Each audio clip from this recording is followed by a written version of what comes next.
And now, it's time for another Dice Tower review with Tom Vasel. Hey everybody, I'm Tom Vasel, and today we're taking a look at Ascension Tactics, a miniatures deck building game. Now this is from Stoneblade Entertainment, and Stoneblade has made the very popular Ascension deck building game. Ascension is a deck building game that has really grown on me over the years. When I first played it, I was a little put off by the art. I thought this is not as good as, say, Dominion, which it came out very similar to that time frame. It's fine. But each successive expansion, I really like Ascension. I played a lot, mostly on the iPad. So I was a little curious when this came out. Miniatures mixed with deck building. Now this is not the first miniature deck building game that I played in the past several months. And the last one I played did not inspire me with a lot of confidence. But I have liked many of Stoneblade games, so I want to give this one a whirl. Now this can be played in many different ways, but the main way to play it is one player versus another player. You're going to have 4 different champions that are going to be fighting one another, but it's also deck building. Let me show you. There are many ways to play Ascension Tactics, but we're going to talk about the main way to play that. And in this, you're going to pick a scenario. So this shows you the Battle of the 3 Shrines. It shows you what mode you can play it in. And we're going to talk about the 1 versus 1. When you play this, it will give you the special rules for it, how you score points in it, if there are changes in the solo, co-op mode, or the 2 versus 2 team setup. And there's various ones. At the bottom, it tells you what it recommends, what players you use on the team if you don't know what else to do. Other than that, you can draft them. There are many different champions in the game. They have different special abilities on them. They're going to be one of 4 different types: Mechana, Enlighten, Lifebound, and Void. And they have a certain number of attack on the bottom. This is how much power it costs to command them. And this is their defense or hit points with special abilities on each of them. So you can take the 4 that the scenario recommends, or you can put 6 out in a row and players can draft them one at a time until each player has 4 of them. Once you have your team, you'll take a standee for each of the different characters, and each player is going to have a deck. This is going to control what you do over the course of the game. You're going to start with 2 militia, which give you 1 power each, and 8 apprentices. You'll shuffle this deck and draw 5 cards to start the game. You'll set the board up with terrain. Now, the one side of the board has terrain pre-printed on it for the initial scenario, which is what you can see here. You can play on the other side, which is blank, and just add different pieces for the other one. I played this initial scenario quite a few times because at the end, it doesn't really matter. The scenarios are going to change things up, but there are some things that are going to change from game to game. One of them is going to be treasure. You'll notice there's a lot of different spots on here for treasure chests. Treasure chests have random sides to them, and so you will place them on the spots the scenario tells you to put treasure chests. Here on this one, they are easily printed on the board. Now there's going to be, and this is a 2-player scenario, the blue portal and the yellow portal. That's where you're going to start.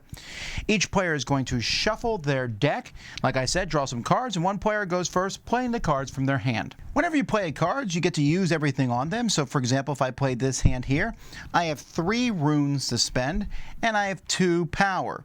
Now I also have my gateway, so the blue gateway says once per turn, give me 2 power. So I'm always going to get at least 2 power turns. So here I have 4 power. Whoever has the blue gateway goes first, whoever has the yellow gateway goes second, but on their very first turn, and on the first turn only, they get an extra 2 power. So it kind of offsets that first player advantage.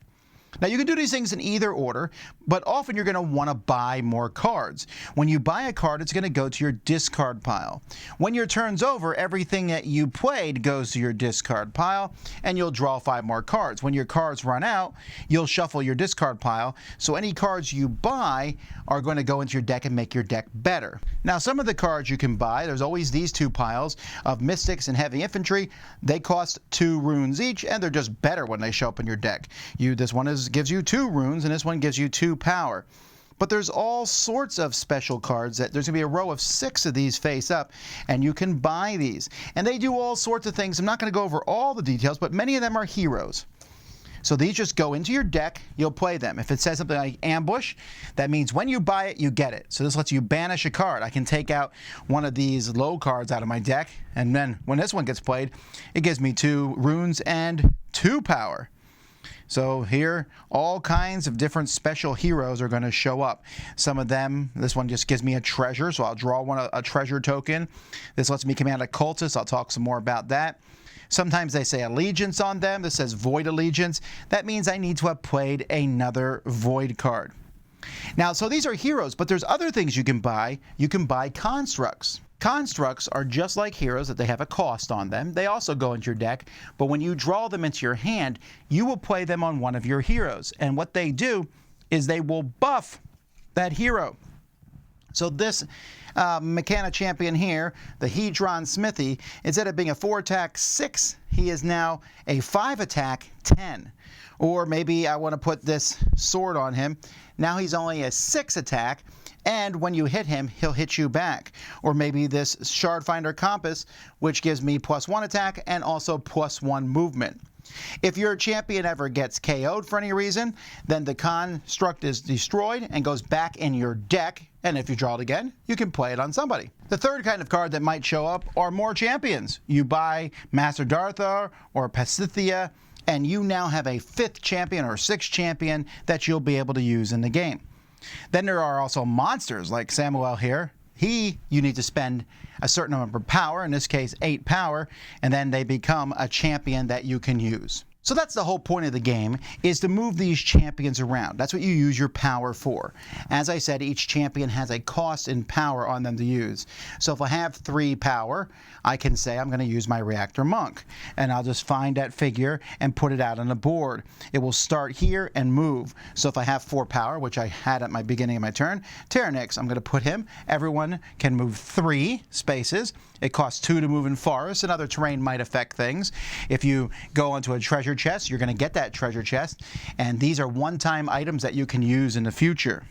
But often you're going to fight somebody else. So if I come and attack one champion with another, whenever you activate a champion, and you can activate each of your champions once per turn. You turn them sideways so you show you've used it. But if I activate a champion, my champion then will use their attack against your defense. If it's higher, your champion's defeated. You have to take that champion off the board, and then they turn sideways. Cards don't come back upright till the end of your turn, and you'll be able to bring them on a future turn.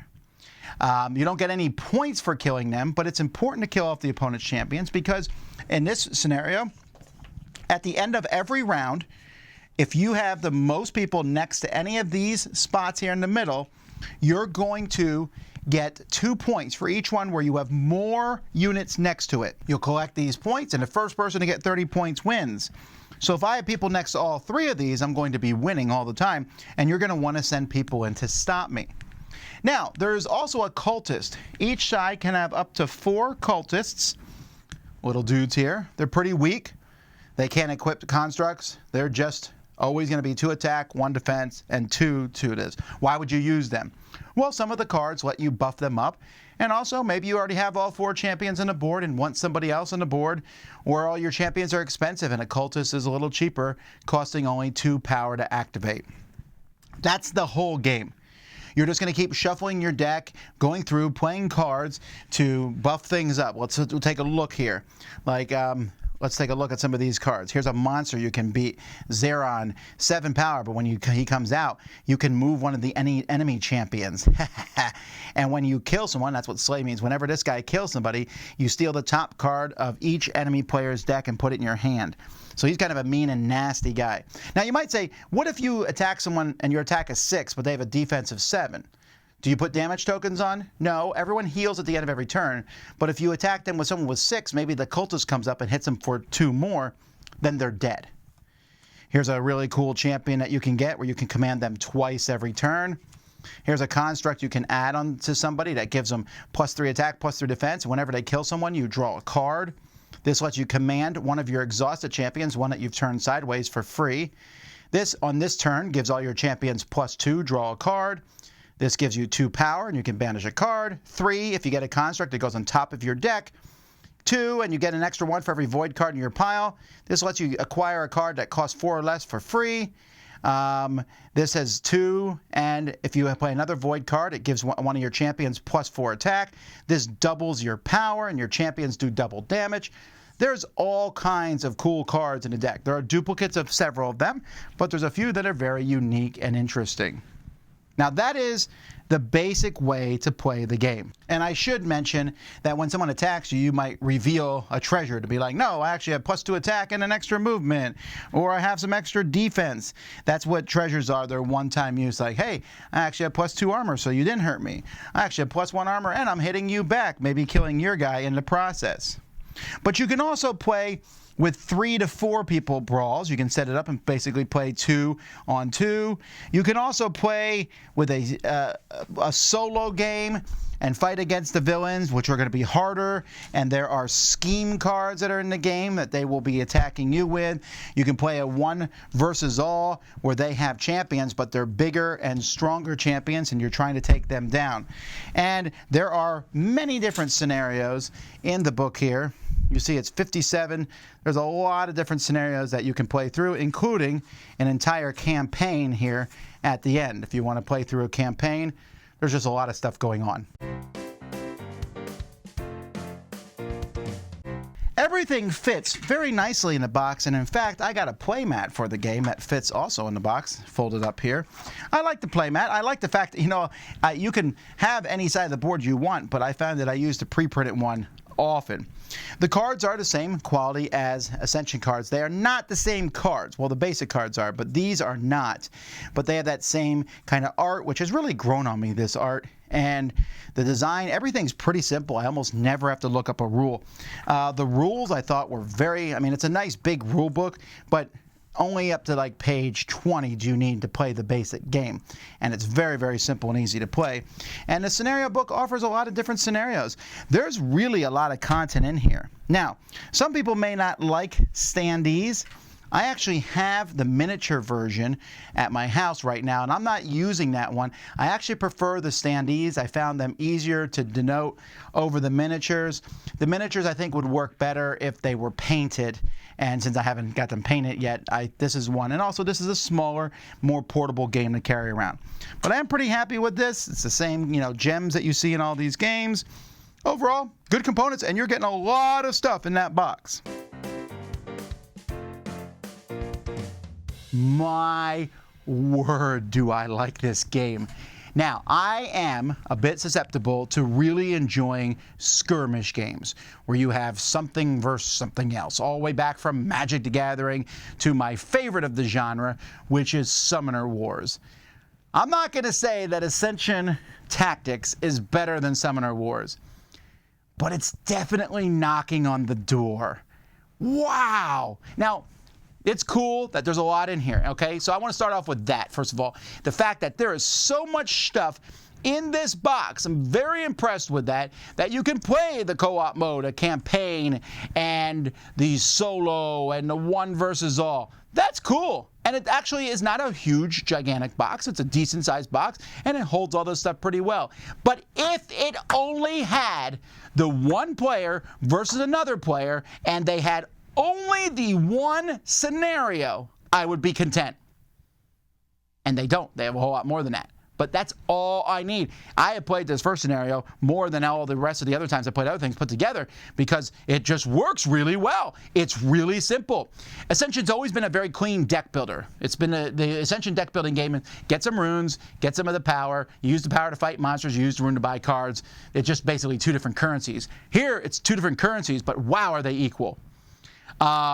I want to get more runes in my deck, cards with runes, because then I can buy more and cooler and more powerful cards. But I also want to get more of the power because I want to be able to command all 4 of my champions if possible, get a whole lot of power on a turn. And it just offers really good choices. Do I want to buy a new champion? 5 champions sounds like it's an unfair fight, but you have to have enough power to activate them all anyway. But the champions you can buy are pretty good. The one thing that I will always buy are those constructs. Man, oh man, if you give me the ability to upgrade one of my champions, and sometimes it adds to their attack, sometimes to their defense, sometimes to their movement, there's one upgrade that lowers the cost of the champion. That's neat. There's so much design space in here too. I'm really happy with the amount of cards it just came with, but I could see more being added. Man, and just, it's a really fast game too. And I don't like the whole game isn't fast. I mean, it's about 45 minutes to an hour, but it feels fast. I play my cards, I buy something, I activate someone, and I kill your person. And you're like, all right, fine. I'm going to do this and move it around. And there's area control. There's upgrading your characters so they feel overpowered, but they're not because the opponent is going to be getting the same stuff. Playing cool combos. My favorite deck building games are the deck building games that feel flawless and just you play them and it's a well-oiled machine. That's what this is. Plus, it's very simple, run around. This has some of the best elements of Magic the Gathering, some of the best elements of Ascension, and some of the best elements of a good tactical game. Whether you want the miniatures for that is up to you, but like I said, I'm really happy with the little standees running around. I like the idea of having a cultist, that there's a couple of the heroes that are champions that interact with the cultist. There's a way to turn a cultist into something worse. You can blow a cultist up. There's all kinds of interesting things that can happen, and I feel like I've just scratched the surface of this. I want to play this game right now while talking about it. I have been, you know, the thing that stopped me from playing this more is the fact that it works, in my opinion, best with 2 players. And many times with more. And also I have a job where I review games and I want to play other ones. But this is easily one of the best games I played this year. It goes to the top tier of the 1 versus 1 genre. There's a lot of games in this genre. It's very crowded, but it plays so easily. I played it with my kids. I played it with diehard gamers. I like everything about it. I am very excited about this game. It offers deck building and miniature combat in a really simple, streamlined, fast, entertaining, terrific way. I like it. I like it, and I think you should check it out. I'm Tom Vasel, and you've been watching the Dice Tower. See you next time. Dice Tower Judgment, excellent!